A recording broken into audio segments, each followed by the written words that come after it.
This is Duke University. Welcome back.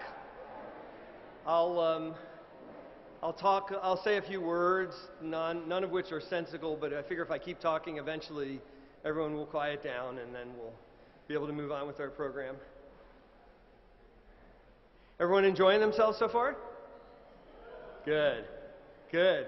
Yeah, it's like we said earlier, it's not often that you get to have these kinds of conversations or get to hang out with this many like-minded people. And speaking of like-minded people, those of us who were involved in the local food movement, we often get critiqued. We often get called names. They call us cranky and obstinate. They say that our hope for a reconnection with local food makes us lunatics.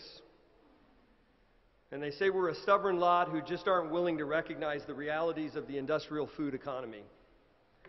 Our next plenary speaker is probably the main reason people say those things. It's a privilege to introduce Joel Salatin, someone that is a rock star in the food movement and has been way out front.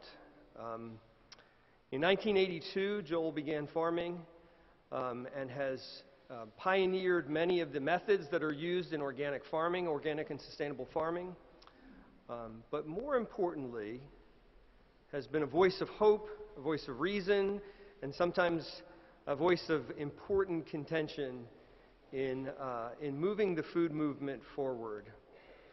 And so every time I get a chance to hear Joel speak, I get excited, and I think I'm going to learn something that I hadn't heard before. So would you join me in welcoming Joel Salatin?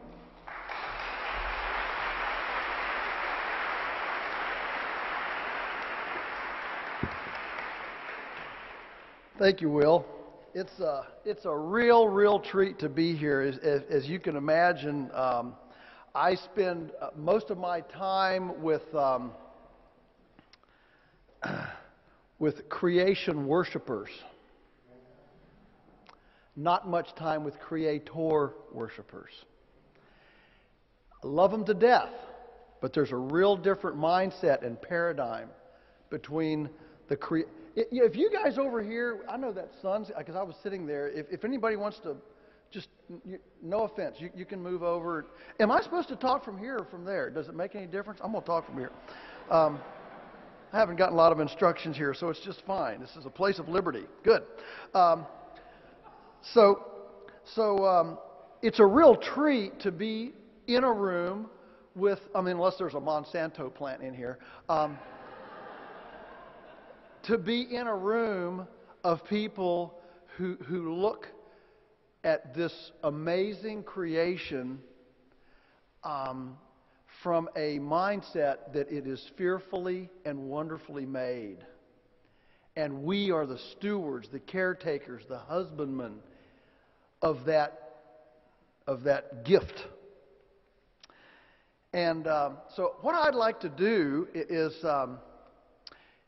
is just go through some principles, and I'm speaking slow because it's a little bit echoey in here, so I'm going to make myself slow down. Those of you who have heard me know that I'm known for, the old debate style, so I'm going to slow down, and that's a good thing. The Bible starts and stops in a garden. And of course, the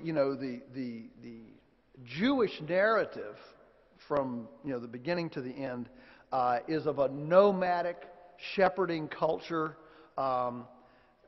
with tremendous typology. The parables are the sower and the seed and the lost sheep, and you just go through them. There's just it. You can't understand the Bible if your whole life is nothing but pavement and iPads.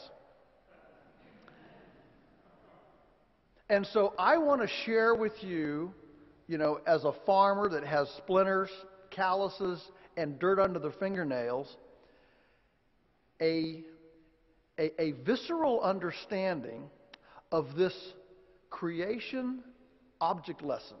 My thesis, if you want my thesis for this session, is that creation, the physical universe that we work in every day, that we are a part of, that this physical universe is essentially an object lesson of divine truth. Now, many of us in our churches, I'm sure, have object lessons for children. You know, you can get, and a lot of times the little kiddos will come up, you know, and somebody will bring a nail or a rock or a plant or, you know, everybody with me on object lessons? And so I want us to become like little children here. And just assume that I'm trying to take pieces of farm and foodscape as object lessons that we can see profound spiritual truth. So, these aren't all, but these probably are all I have time for in what we have today. First of all, so the question is, what does a farm, what does a food system that exemplifies, that where people interact with this food or farm system, what does it look like to make people come away and say, wow, I just saw God there. Wow, I just saw forgiveness there. Wow, I just saw beauty there. What does that look like?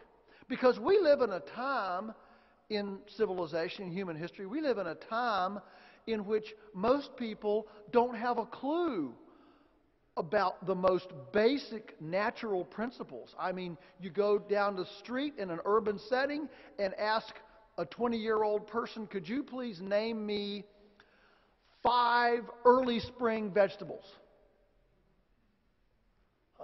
Grapefruit,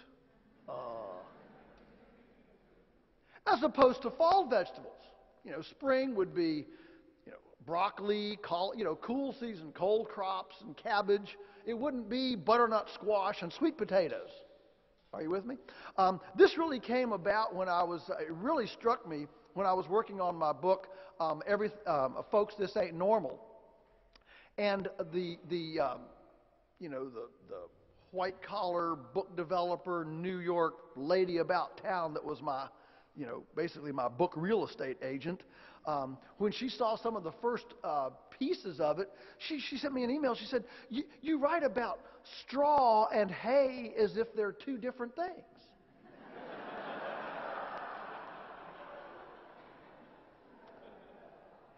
And I thought, my goodness. So as a result of that conversation, I put in about 4 pages, if you've read the book, just going through some old agrarian lexicon, like the difference between a steer and a bull. That's an important distinction. Or a heifer and a cow. You go to farmer's market and you have your little picture book laid out there, and here comes, mommy with her little, 5-year-old daughter, and she's flipping through your book, and you have maybe you have a cow there with horns, and the calf is nursing her. You've got this pretty pasture, and you're trying to show these cows are out on pasture, they're not in a feedlot or whatever. And here's this cow nursing her calf, and the mother says, "Oh, look, Jamie Lynn, that's the bull. See, he's got horns." And she's nursing the calf, And you have to say, ma'am, there's nothing about the horns that make horniness. It's what's between the legs, and But we live in a profound disconnect with this nest, this creation nest that we've been blessed with. A profound ignorance and a profound disconnect. And what happens is, often, when we don't know about something, that unknown topic breeds in our minds fear. We begin fearing what we don't know about. And so now people are afraid to pet an animal because they might get sick. They're afraid to touch soil because, it might have a disease. They're afraid to get raw produce. They're afraid to get something that's not in a SKU numbered 4-color pre-microwavable cooked package, lest the thawing process release pathogens in the kitchen. And this is real. This is my life as a farmer, and we're selling into an urban market. And I mean, we get requests all the time. Is it safe to take this frozen chicken the 10 minutes from the drop point to my house? Yes, it's okay. It won't thaw in 10 minutes. How do you make a hamburger? I mean, we get asked that. 30 years ago, all of our customers, who happen to be women, men just look in the refrigerator, grunt, and say, honey, I can't find it. That's all men do. So all of our customers are women. And 30 years ago, you couldn't go to a supermarket and get boneless, skinless breast. I mean, if you wanted a recipe of boneless, skinless breast, what did you have to do? You had to get a whole chicken and actually pick up a knife and a cutting board and carve that out, right? Today, half of our customers don't even know that a chicken has bones.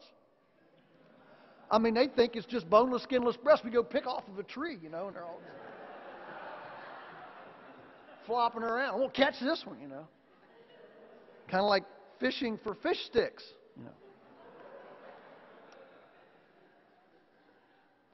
And so I think it's important to take a moment and really drill in to what does a food and farmscape system look like that exemplifies, that objectifies, that puts a visceral, sensual structure on some of these fairly esoteric, mystical things that theologians bandy about.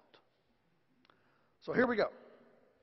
The first one is a farm should exemplify, and a food system should exemplify, order out of chaos. Genesis 1:1. Into nothingness stepped the hand of God in creative power. In theological school, we learned that this is ex nihilo, right? Out of nothing. I've got to say a couple of these words just to great credibility here. Something to, augment the suit. But order out of chaos. And what we see in nature is a template of patterns. You see patterns in nature. And when you go to the biology class, what you're seeing are patterns. Let me just give you one, for example. When people come and visit our farm, and we have thousands of visitors, and we encourage people to come and visit the farm because we want them to come out and say and taste and interact with this. But one of the things you notice, one of the things we ask children under 12 is, can anybody tell me what you call an animal that eats only plants? And of course, I know, herbivore, right? Well, what do you call an animal that eats only meat? I don't know, carnivore.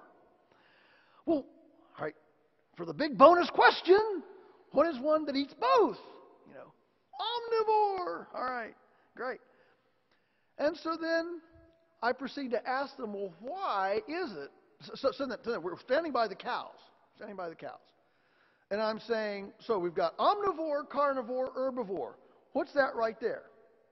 Herbivore, they all say. I say, well, then can you all tell me why at the pinnacle of the United States cerebral academic prowess at the U.S. why the most educated, PhD, cerebral people in our culture told us for 30 years to feed dead cows to cows. Yeah, and they all crinkle up their... And you have to understand that for 30 years, farmers like me were invited by the U.S. to free steak dinners and meals to teach, to learn, to sit at the font of knowledge and learn this progressive scientific, efficient way of feeding cows, where we grind up dead cows and we feed them back to cows. And I looked at this, our family looked at this, and we, this is a good Bible word, we eschewed the advice. We eschewed the advice.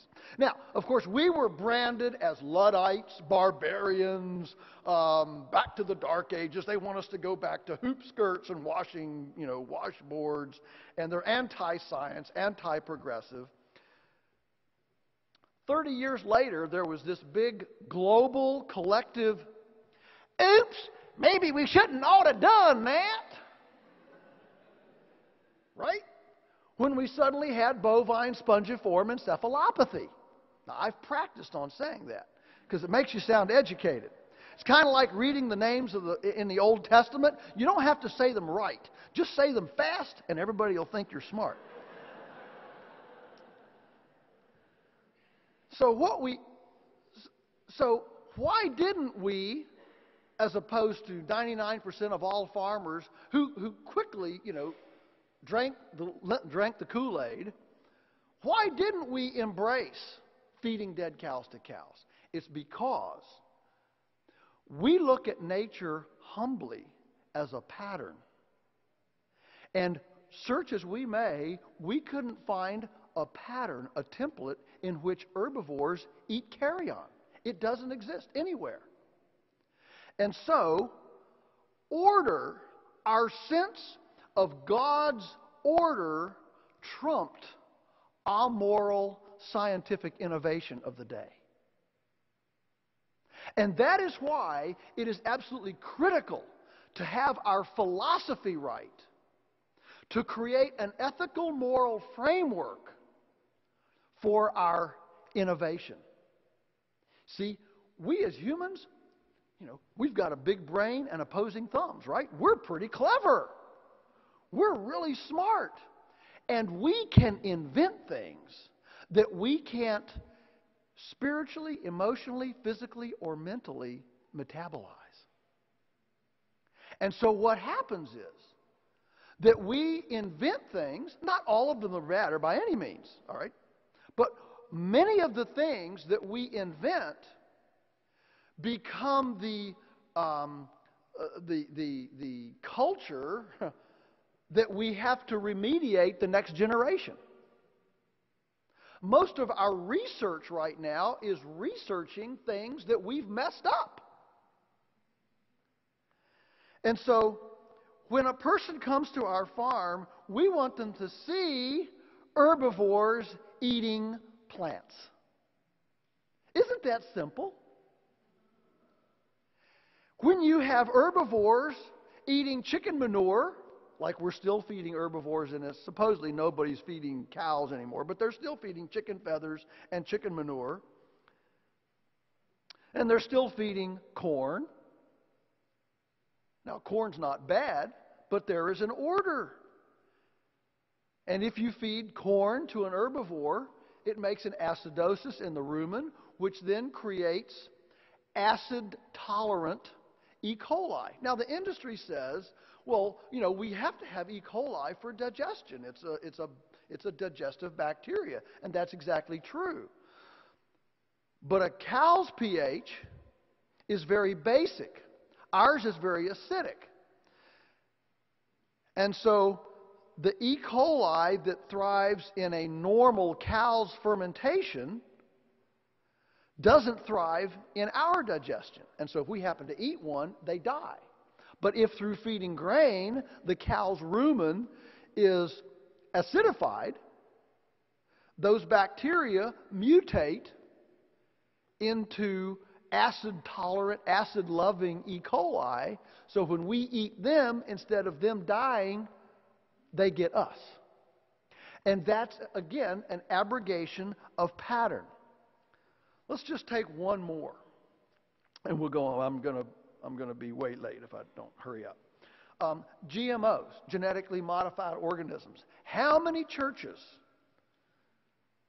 and how many Christian parents send their children off to the best biology department the country has to offer so they can get a good job with Monsanto in bioengineering, so they can earn enough money to put mom and dad in a nursing home when they get old?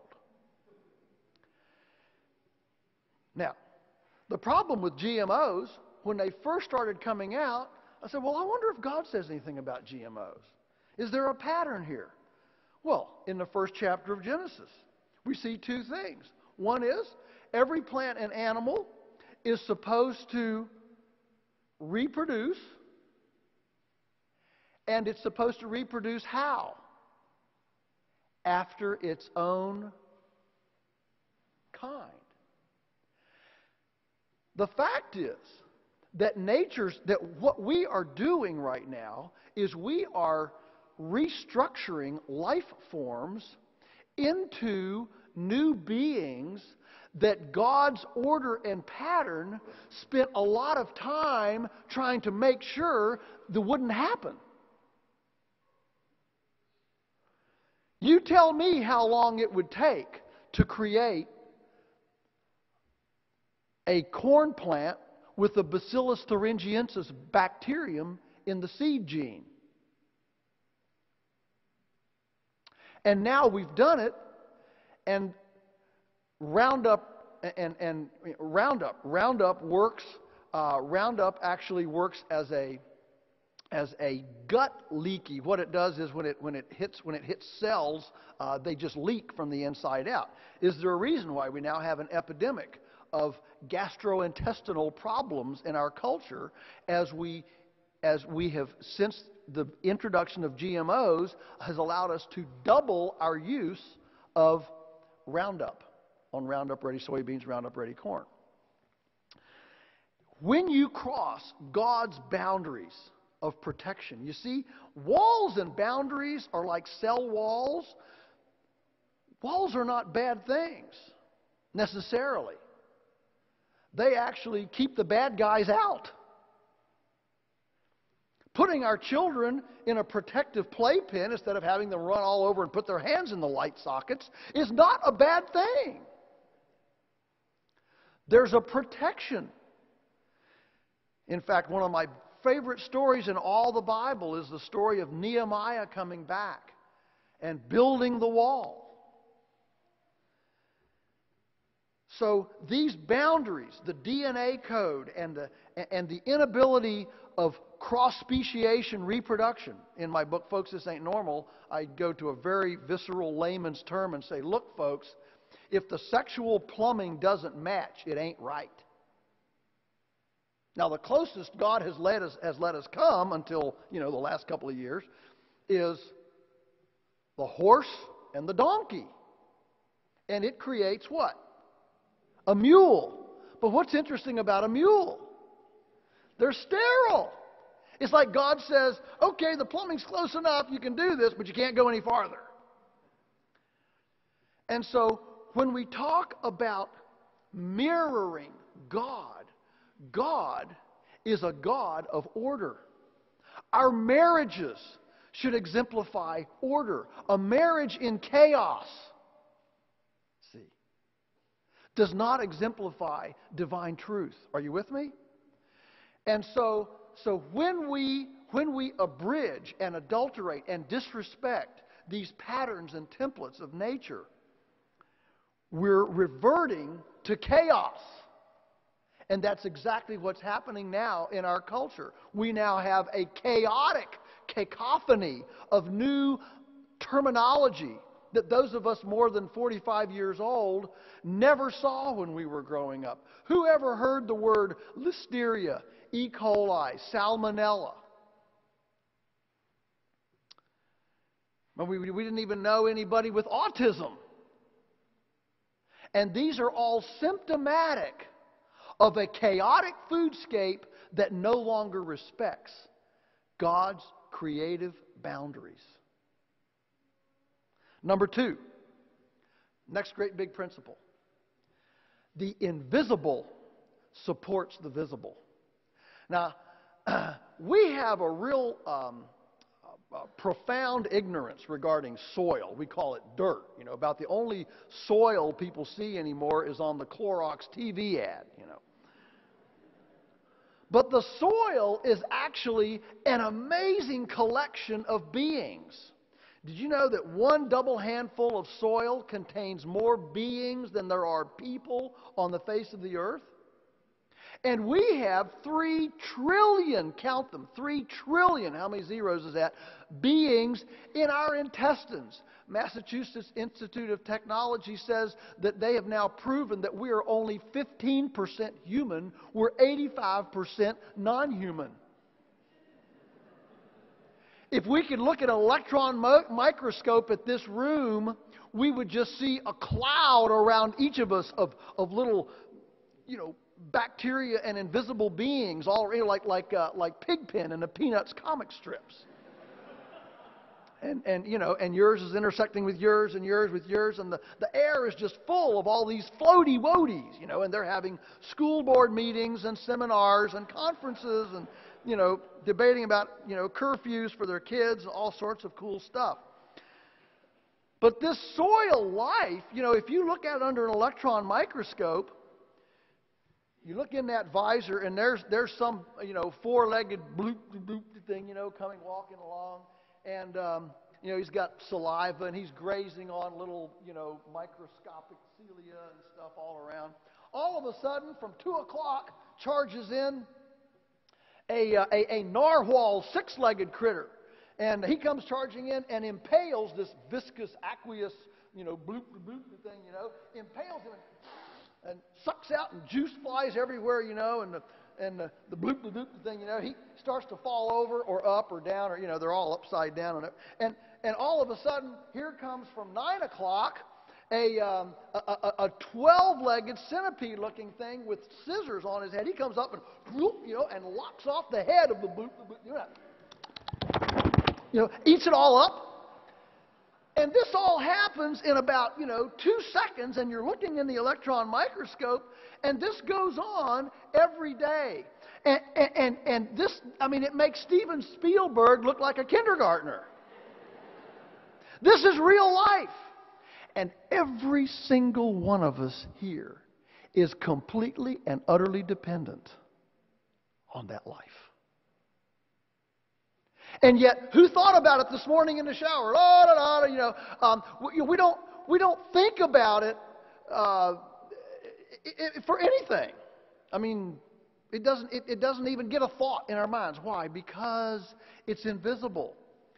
When's the last time you heard about a person going in to get a business loan from a banker? Let's see, I'm down south now, so I can do this. This will be fun.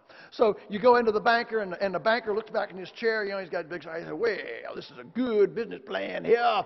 I want to be your partner because we're going to be millionaires. But before I sign on the dotted line, is that okay for North Carolina? Is that good? Okay. Before I sign on the dotted line, I got a question for you, Sonny. What's this business going to do to the mycelium and the earthworms and the mycorrhizae in your community?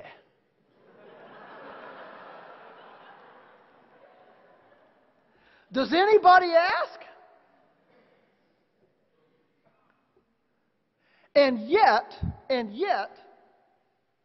those unseen things, are they not, far more powerful than whether the Dow Jones Industrial Averages went up or down today? And so, fundamentally, this community of invisible beings, what we don't see is far more important than what we do see.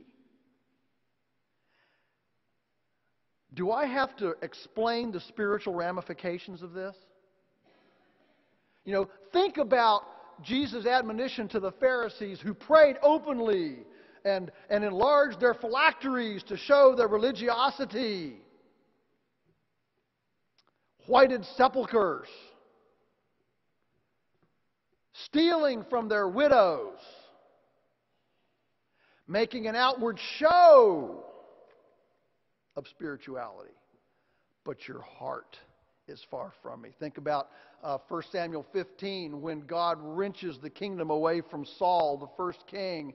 And he says, and Saul says, but God, I sacrifice you. Look at the dead lambs, the dead goats. I gave you sacrifices. And Samuel said, hath God a great delight in sacrifices as he does in a broken and contrite spirit? It is the unseen things of life. And if we have a farm that respects and honors and places attention on this unseen fungi nematode life, so when people come to the farm and we go, for example, to the brooder where the chicks are, and I explain to them how we keep the chicks healthy is not with bottles of LA-200 and auramycin and penicillin. You see that deep bedding in there? It has a carbon-nitrogen ratio of 30-1, and enough moisture and enough oxygen and enough microbes in it to create a community of beings, because actually there are a lot more good guys than bad guys. Do you really believe there are more angels than demons? Yes. Isn't that heartening? In ecology, if we create a habitat for good beings, the good beings will always trump the bad beings. It's up to us to create a habitat in the invisible world so that the good beings can beat the bad beings. It's not about sterile. It's not about chemicals and things that end in CIDE, which is death. No, it's about how can we create a habitat of more abundant life that feeds the roots of the plants, that feeds the immune system of the chicks. Are you with me? All right. Number 3, respect for life. Think about as the Israelites went into Canaan. Remember, God said specifically they couldn't cut apple trees. He designated special things. You can't cut the apple trees because they're for food. Think about the Psalms. The trees of the field shall clap their hands. You know, an agnostic or an objectivist would laugh at that. Oh, yeah, trees of the field shall clap their hands. Yeah, right. Yeah, trees of the field. But this is part of a non-dualist approach to life. You see, one of the biggest damages that was done in early Christendom was this notion that spirit is good and physical is bad. We call that dualism. And it jaundiced the thinking of many people. In fact, it is still with us. It is why in most conservative churches today, you can't talk about food and land stewardship and organic gardening, organic. I remember growing up in our very conservative household, Dad, we grew up on Adele Davis, and Dad was making Adele Davis's Tiger Milk, with brewer's yeast and vitamin E pills, and he'd drink down his thing, and all of our friends at church called it Panther Puke, and we were the butt. I mean, I grew up in this very conservative Christian home, but in our home, it was like we lived a dual place. We had all of these conservative church friends, and then our real friends at home were a bunch of dope-smoking, marijuana, hippie druggies that come from Woodstock. Because they got compost and non-chemical and, and our whole culture bought into this idea that the physical is just a mechanical thing, and it can be manipulate it however we want to, and it doesn't matter. In fact, to where during the 1950s and 60s, a whole generation raised their children on Enfamil and Similac because it was considered dirty and barbaric and Neanderthal to breastfeed babies. I've often thought that's probably the biggest squandering of resources that any culture has ever done, not using all those breasts for a century. I mean, for a generation. Who would have guessed that by the time Teresa and I got married and came of age, there would be Lamaze and La Leche League, and it got cool, and we never bought a bottle of baby food. We had our little mill. You have your little mill, We never bought a single bit of baby food. I mean, they just ate what we put the thing in there, grind it up, there it went. Just went in the diaper bag, and away you go. And we used cloth diapers, and we washed them, But this respect for life, the Kenites, it talks about in the Old Testament, the Kenites left the grass better than they found it, and they're applauded by God for leaving the pastures better than they found it. God says, don't muzzle the ox that treads the corn. He knows when a sparrow falls. Solomon in all his glory, and remember, Solomon was glorious. He took the Queen of Bathsheba to her knees, Wow! I mean, silver wasn't even something worth having. How many of you have enough wealth to if somebody gave you silver, you'd just throw it out and go, hey, I got so much gold here, why would I want silver? Solomon was gloriously wealthy. And yet, the lilies of the field are more beautiful than Solomon in all his glory. There is a profound respect for life throughout the Scripture. God cares. God cares about life. And I've started doing this routine that I would say you got to be a sissy to be an organic farmer, because if you're a real man, you want to go out and you come in and your loving Matilda greets you at the door, and she says, well, what have you been doing today, my great hero Henry? He says, man, I've been tearing up the dirt. Smell the diesel fuel. Look at the oil. I got pig iron under my thighs. I've been out there doing stuff. It's just not manly to come in and when she asks the question say, well, I made all the cows happy today. That's just not manly, see. And so you got to be a sissy to be an organic farmer. But God does care, you see. And life is not just inanimate protoplasmic structure to be manipulated however cleverly hubris can imagine to manipulate it. A society that disrespects its animals and plants to a mechanistic point of an extruded piece of plastic or an engineered copper fitting that views its animal and plant life with such disrespect will begin viewing its citizens the same way and other cultures the same way. It is how we respect and honor the pigness of the pig, the chickenness of the chicken, the tomatoness of the tomato, that creates an ethical moral framework around which we honor the Tomness of Tom, the merriness of Mary. And I would suggest that one of the reasons that we have such disrespect for life in our churches, in our children, in our young people that would just as soon stab each other we have such, road rage, whatever, disrespect for life, it is because as a culture we have fundamentally disrespected the pigness of the pig and the tomatoness of the tomato. There is a significant difference between mechanics and biology. You know what the biggest difference is between a machine and life? A life can forgive. A machine can't.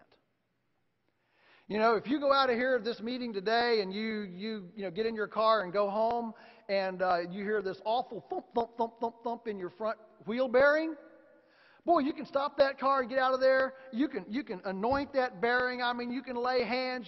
I'm so sorry I didn't lubricate you. You can apologize. You want some rest?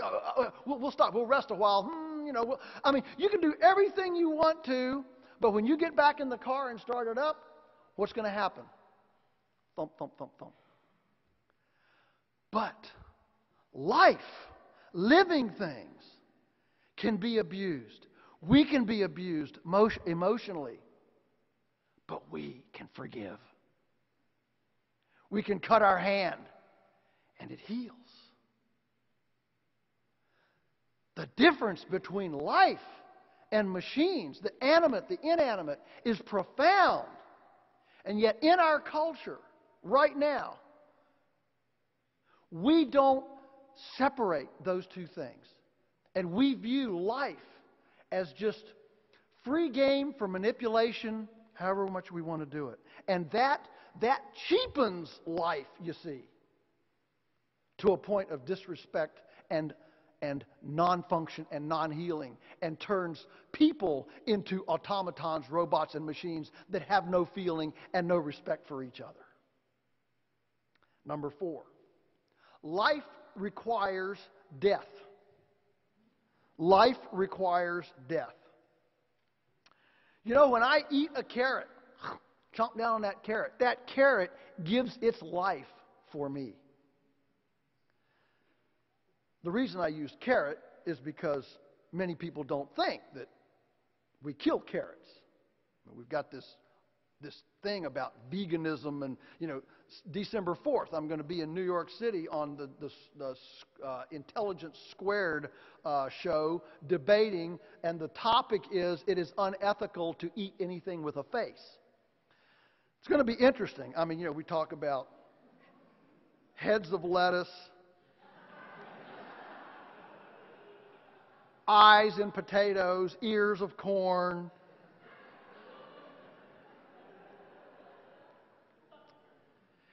And there's this notion in our culture that we can somehow survive without killing everything. It's not an indication of a new profound, voyage into a Star Trek nirvana cosmic place of I'm above killing. It's essentially a profound recognition that we have lost our dependencies and our visceral moorings to the cycle of life and death. Folks, everything is eating and being eaten. And if you don't believe it, go lie naked in your flower bed for 3 days and see what gets eaten.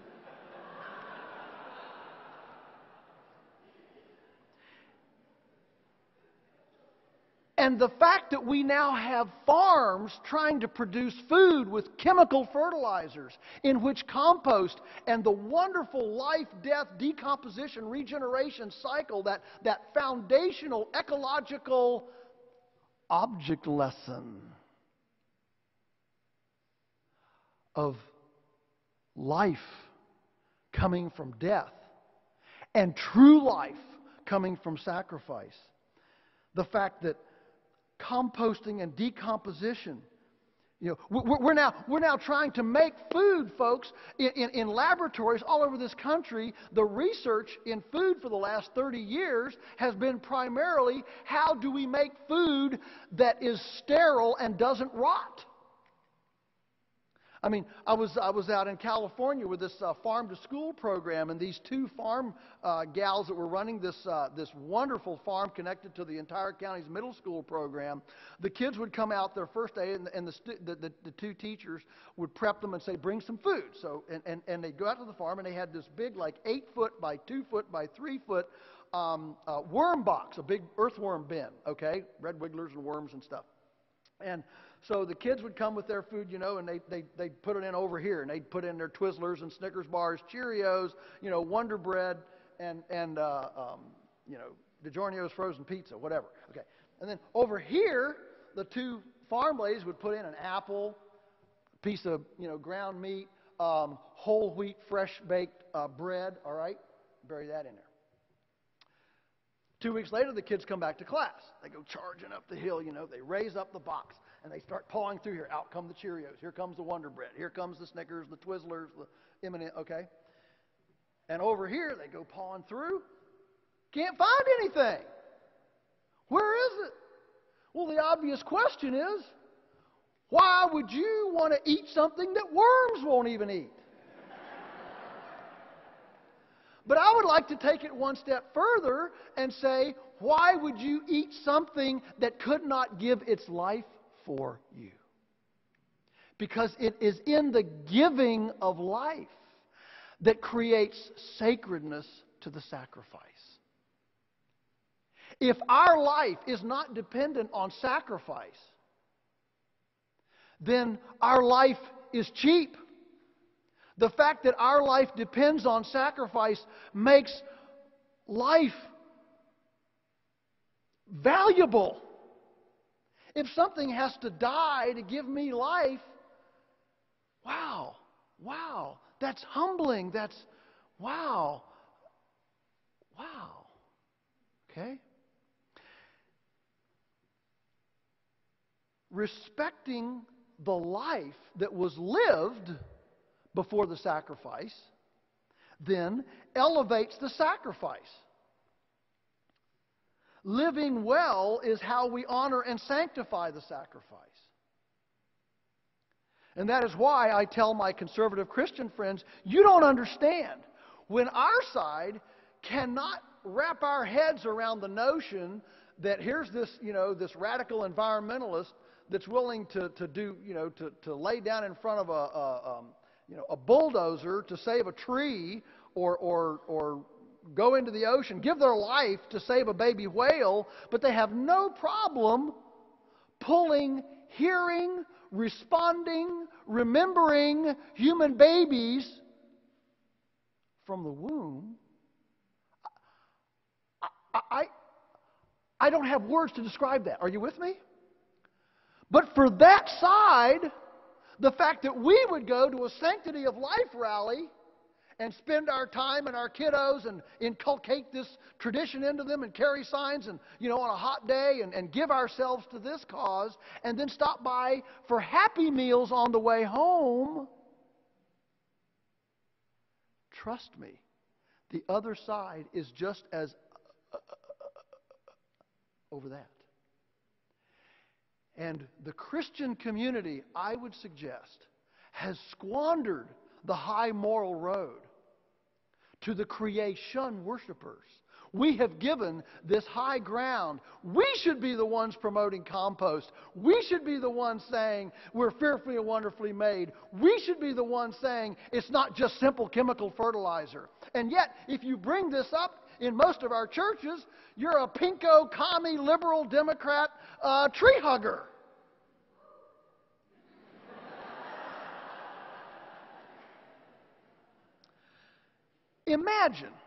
Just imagine, if Dan Cathy, have I got the name right? The founder of Chick-fil-A.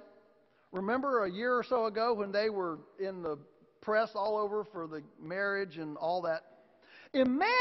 Just imagine, if in the midst of all that brouhaha, Dan Cathy had called a press conference and said, not only do we believe in the sanctity of marriage, well, we believe in the sanctity of life to the point that we are going to start using only pastured chickens with no hormones and no antibiotics from local farmers that aren't shipped anywhere, using legal labor that's paid and moved around in the processor so that people only have to kill animals a couple of days a week and the workers don't get carpal tunnel syndrome. That's how much we believe in the sanctity of life.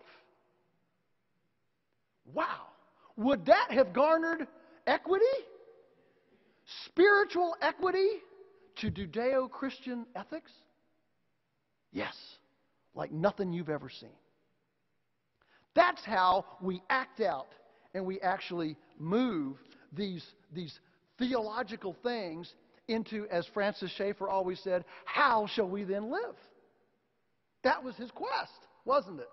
It wasn't just we can just sit around and yak about this all day. When I walk out those doors, where do I go? What do I do? Where do I buy? How do I spend my time? Because it's the invisible things you see. All right, number 5. How long do I have? Till 5 o'clock? Okay, I'm just not going to get done. Number 5, beauty out of ugliness. How do we attract others to our beliefs? Is it by tying them up and preaching at them? Is it by pounding them with the Bible? Is it by duct taping them to the chair and reciting the catechism to them until they're, okay, I get it?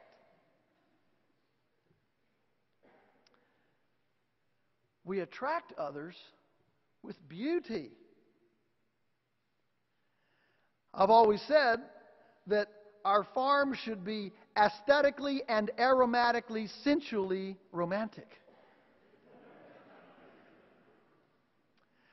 Stinky manure lagoons are not attractive sensually. You know, one way to monitor this, if on the farm that you buy food from, if a kindergarten class doesn't want to go out and commiserate with the food being produced and processed there, if it's not child-friendly, it's not beautiful. Children have an innate understanding of what's pretty and what's ugly. You know, if the only way to go visit your food is to walk through sheep dip and put on a hazmat suit, it's not attractive. You know, a dead zone the size of New Jersey in the Gulf of Mexico is not a beautiful adornment for our country. It's amazing that we're willing to go to war to keep fuel costs low so we can continue to buy chemical fertilizers. But we're not willing to do the things that will beautify the landscape. I mean, we have a long history of this. You know, in just 35 years, from 1830 to 1865, we, basically the U.S. and Britain, depleted thousands of years of booby, cormorant, and pelican guano off of the coast of Peru. It was 150 feet thick, using slave Chinese labor to mine it. And so many of the Chinese workers went crazy, living in the stench and the and it was being purchased by nice Methodists and Presbyterians and Lutherans, all putting money in the offering plate, thankful for this guano from Peru that was fertilizing their fields.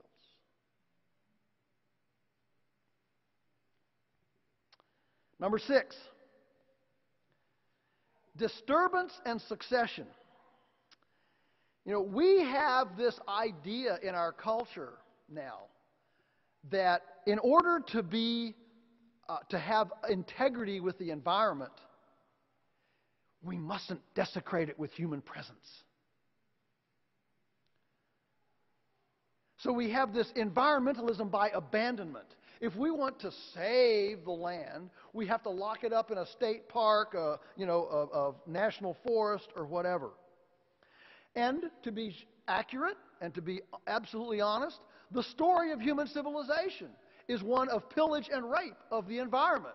All the deserts of the world were man-created. Homer, the author of the Iliad and the Odyssey, remember the Cyclops and the Sirens and all that cool mythology, okay? He walked what is today the Sahara and never left the shade of a tree.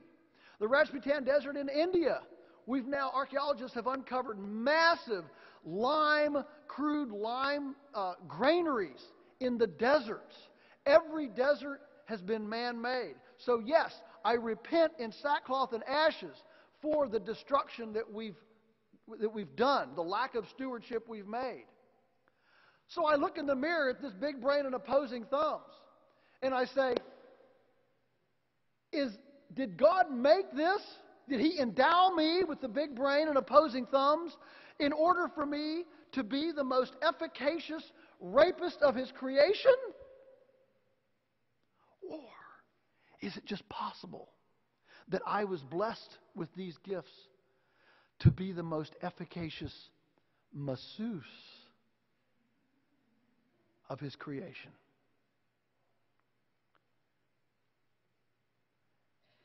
And so, I suggest that environmentalism, by humble stewardship, participatory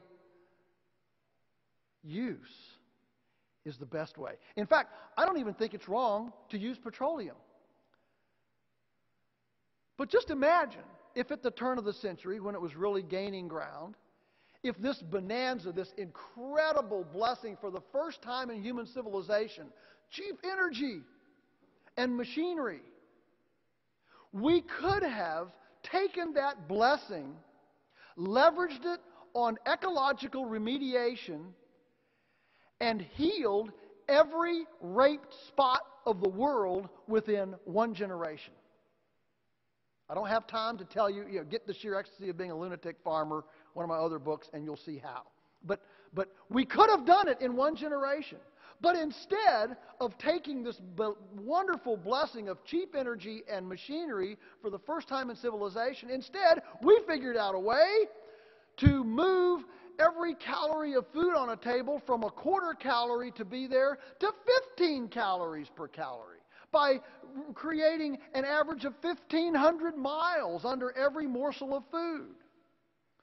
And dousing our fields with things that end in CIDE and chemical fertilizers, basically creating a petroleum intravenous feeding unit for the plant instead of appreciating the wonderful invisible life of the soil beings, you see.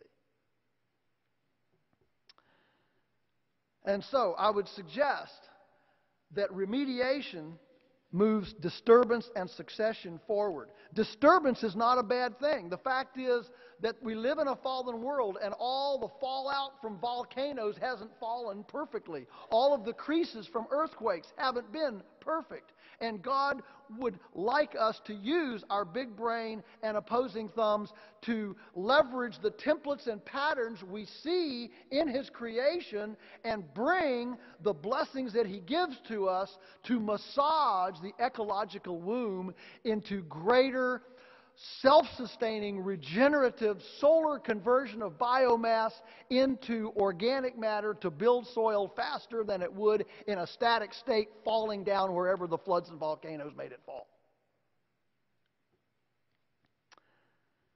And in fact, I would say that that kind of participation and disturbance mimics repentance and new life. Number 7. Transparent. A transparent food system rather than opaque. We are big believers in the notion that whosoever will may come. And if you know us, you know that we have a 24/7, 365 open door policy at our farm. Anyone can come from anywhere in the world at any time to see anything unannounced. That's our commitment to the whosoever will seeker idea. Show me a Smithfield hog factory that'll let that happen.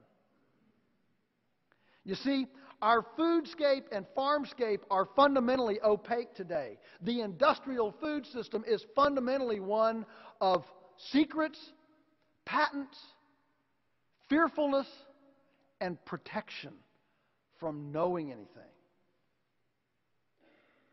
We've got farms with no trespassing signs. My favorite one is a farm I was on in Australia. You drove up and it looked like there was a no trespassing sign. But instead of being a no trespassing sign, it said, trespassers, anyway, my paraphrase, trespassers will be amazed. It was that kind of idea. You know, many of you have seen the processing plants in Food Inc. and the subsequent ones, Fresh and things, and seen throughout Food Inc., it says they wouldn't let us go in. They wouldn't let us come in. All the doors were closed. This creates centralized rather than decentralized systems. So what we want is a transparent system. If you can't go visit where your food is made and processed, you might not want to eat it, any more than you'd want to go and attend at a church that's full of secrets. God, fortunately, doesn't operate with us from a bunch of secrets, does He? His unknownness is not His problem. It's my problem from being a lazy seeker. Wouldn't you agree? He is transparent. Number 8, immunity versus sickness.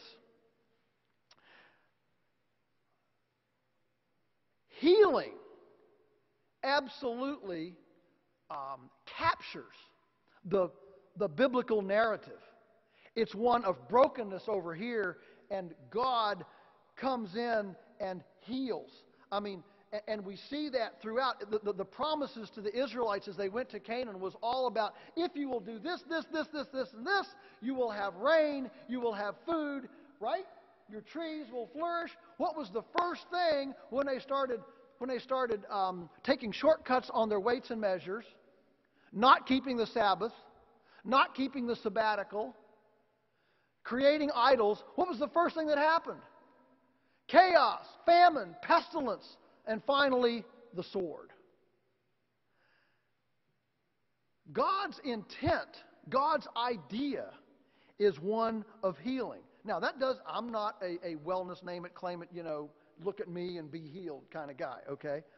But if we have a farm in which every day visitors would be embarrassed by the sickness, we've got a problem. We should have farms that are ultimately healing, where our animals are getting a better immune system every year, not having a dumbed-down immune system through routine vaccination and subtherapeutic use of drugs, which then have now created MRSA and C. diff and a whole host of other maladies that we're seeing as a result of it. 9. I know it's 5 o'clock. Can you bear with me just another 2 minutes? All right. Number 9. Forgiveness as opposed to revenge. We live in a fallen world. Thorns, thistles, disease, all sorts of things. My mandate as a steward of this amazing creation is to extend God's redemptive capacity viscerally into where I live. So the goal is to extend His redemptive capacity into broken relationships by modeling it in our families. What does redemptive capacity and forgiveness and healing in that look like? So what I want is a forgiving farm. I want people to come and visit and go away saying, wow, that is shock resistant. It's resilient. Non-biblical people talk about this. Stephen Covey, in his 7 Habits of Highly Effective People, talks about emotional gas tanks, doesn't he? And he talks about, in our families, we need to be putting emotional gas in each other's tanks, because we're fallen, we're human, we're weak, and we will make withdrawals from time to time, won't we? A word not fitly spoken, a deed unrecognized, an inappropriate perception will make a withdrawal. It's the same way on the landscape. We're not going to get away from tornadoes, hurricanes, drought, flood, cold, hot. That's the fallen world we live in. As a farmer, I'm supposed to come to this creation and say, yes, I know these things exist. How do I build forgiveness, resilience, shock resistance into this? How do I have a farm that has better immunity every year instead of worse immunity and become more pharmaceutically dependent? How do I hydrate the landscape with ponds so that the ponds take surface runoff and protect the downstream people from flooding, and keep the base flow and the springs running in a drought, so that even in a drought I can meter this water out and hydrate the landscape? If all of the money that's gone into Los Alamos in New Mexico had been spent building ponds in Arizona and New Mexico around those areas today, the U.S. would be an oasis of flood-proof and drought-proof. Louis Bromfield gave this recipe in the 1950s. He said, the key to the flooding on the Mississippi is not great big Army Corps of Engineers projects down the Mississippi. That's too low. The water's already too much volume and too much velocity. The answer is thousands and thousands of little farm ponds the size of this room scattered in the highlands all over. So we take raindrops and we keep them where they land as long as possible so we can leverage their blessing multiple times instead of just draining them to the sea. That's building forgiveness. Perennials versus annuals. You know, our culture only subsidizes 6 crops. All of them are annuals, and annuals destroy soil, perennials build soil. So the 6 crops that we subsidize are inherently soil destroyers. A forgiving farm insources fertility rather than outsourcing fertility. We look at nature's template, we say, well, how did this soil get built?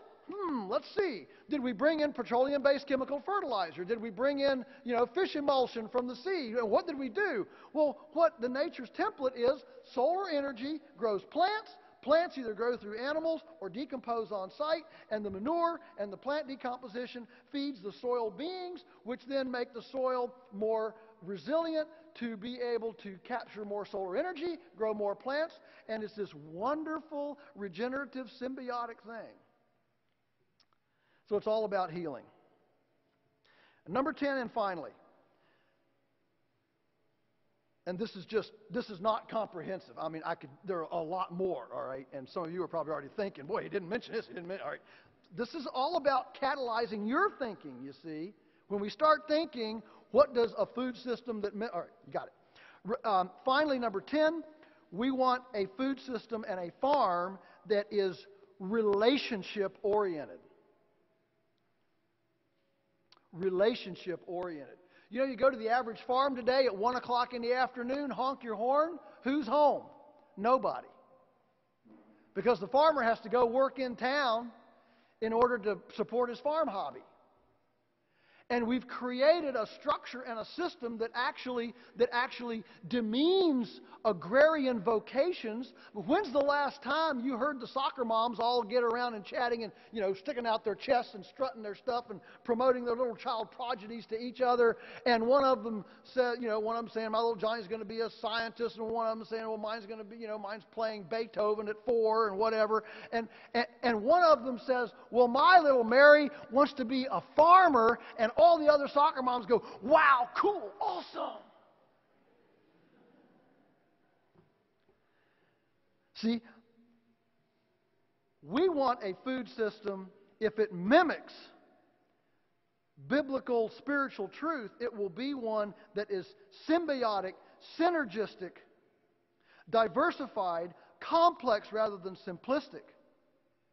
And right now, we have the industrial food system is all about monospeciation, monocropping, mono, to where there is no diversity, and it's all global, and the result is that very few people participate, touch